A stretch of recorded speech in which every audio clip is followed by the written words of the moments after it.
E aí, pessoal, estamos aqui para mais uma aula, para mais uma videoaula aqui do nosso curso de teologia, mais uma videoaula de panorama bíblico. Nós vimos nas últimas aulas casas e telhados, encanamentos, a iluminação das casas. E hoje o que eu encontrei, não é a música do fio de cabelo. Hoje nós vamos falar sobre o mobiliário das casas, tá? As mobílias que compunham as habitações. Como a maioria dessas casas eram pequenas e só possuíam um cômodo, ou seja, elas eram um quadrado dividido em andares, também não tinham muitas mobílias. Vamos lá de novo as imagens que a gente tem. Vamos lá dar uma olhada nas imagens. Vamos primeiro à casa antiga. Olha, realmente vocês percebem que não existiam muitos utensílios. Aqui a gente está vendo um tear, está vendo outro tear aqui. A gente está vendo uma série de vasos. Geralmente, tá? Então dá para ver que não existiam muitos móveis. Vamos ver a casa do primeiro século. Ó. Tá vendo? Ó, a gente pode ver aqui, ó, esteiras enroladas, a gente vê ali perto das galinhas alguns vasos, mas não haviam muitos móveis. Tá? O que só iria atrapalhar o pouco espaço. As refeições eram feitas em cima de uma pele ou esteira que se estendia no chão. As mesas e cadeiras eram coisas de pessoas ricas. Nem sequer uma banqueta era utilizada entre os hebreus. Quando Jesus celebrou a Páscoa com seus discípulos, muito provavelmente utilizou-se de uma pequena mesa que ficava a poucos centímetros do chão, coberto por uma esteira ou tecido.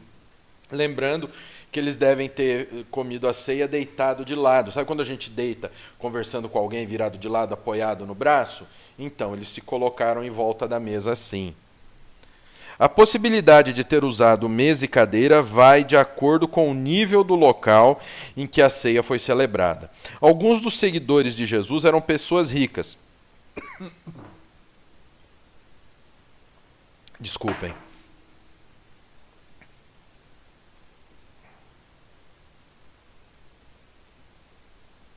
Eram pessoas ricas. Portanto, se a ceia foi celebrada na casa de alguém rico, usaram realmente mesa e cadeira.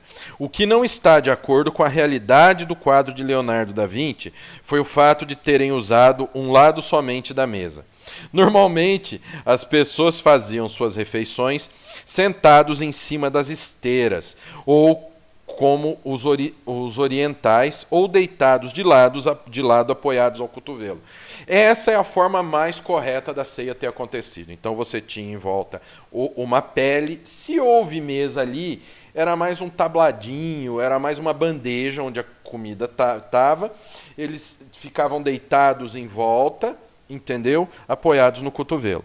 Uma mobília que era comum era o baú onde se guardavam coisas de diversas naturezas e ficavam no canto da casa.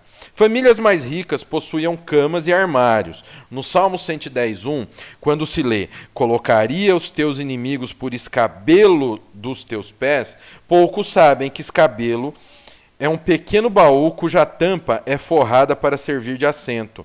Era também usado para colocar os pés em cima para descansá-los. Os colchões eram também esteiras ou peles de animais. Pela manhã eram enrolados e colocados nos cantos das paredes. Mas também haviam os estrados de madeira, que na época eram coisas sofisticadas.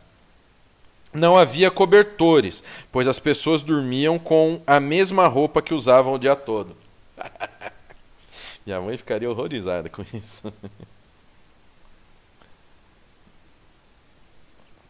Se tivessem um pouco mais frio, colocavam uma túnica a mais. Os travesseiros eram feitos de pelo de cabra com enchimento de lã ou penas.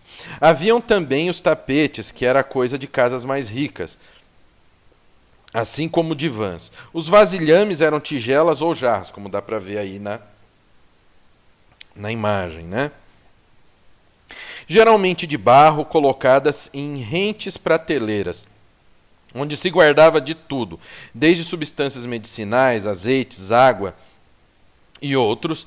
Em casas mais ricas, os vasilhames podiam ser de materiais mais caros, tais como cobre, bronze, porcelana e até com decorações. Então a gente está acostumado a pensar que na casa, mesmo dos ricos quanto dos pobres, eram aqueles vasos de barro com alça que a gente conhece, mas na realidade existiam também os de porcelana fina, até mesmo vasos importados, tá, pessoal? Bom, terminando a mobília, agora nós vamos dar uma olhadinha nos alicerces. Os alicerces. Vamos pegar de novo a imagem aqui. Vamos pegar a da casa antiga, que ela é maior, a gente tem uma ideia maior. Geralmente o piso das casas era de cerâmica ou terra batida. Também era usado barro endurecido ou argamassa na construção do piso. Em casas mais ricas, às vezes faziam-se pisos de pedra calcária, que era mais fácil de limpar. O terreno onde era construída a casa era escolhido, pois deveria ser firme. Mateus 7, 24 e 27. Naquele tempo, havia ameaças de terremotos, ventos fortes e tempestades, seguidas de erosões. Não se esqueçam que eles estavam em uma área desértica, então tempestade de areia não era tão absurdo assim, tá, pessoal? Eram comuns as fundações profundas para fincar a construção em camadas de argila ou a rocha. As paredes e o reboco da casa duravam muito menos que os seus alicerces. Portanto, quando uma casa estava muito velha, era derrubada, mas o alicerce era aproveitado para a sua construção. Olhem que muitas ruínas de casas daquela época, você vê como se fosse uma mureta com a planta da casa em cima. Você vê que é uma mureta baixa. Por quê? Porque a parede, como a gente falou, era de palha com lama e carvão. Palha, lama e carvão. Então isso não resistia muito à erosão, aos ventos da época, às tempestades, aos próprios terremotos. Não resistiam. Então o que você tinha o que você tem são ruínas baixas. Por quê? Porque embaixo elas eram mais fortes e em cima elas acabavam sendo mais fracas por causa do revestimento das paredes, pessoal. Tá? Vamos ver mais um pedacinho aqui para terminar a nossa aula. Nós vamos falar sobre as portas. As portas. Vamos pegar de novo a imagem, que a gente já viu que as portas não tem, ó, que tem uma porta. As casas hebraicas, que eram pequenas, havia somente uma porta, geralmente feita de madeira. Não utilizavam dobradiças, eram presas em uma caixa de pedras e se moviam facilmente.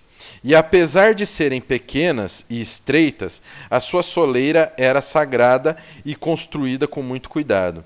Essa soleira era de pedra e durante a Páscoa se passava sangue nela por causa da ocasião em que foram libertados do cativeiro egípcio.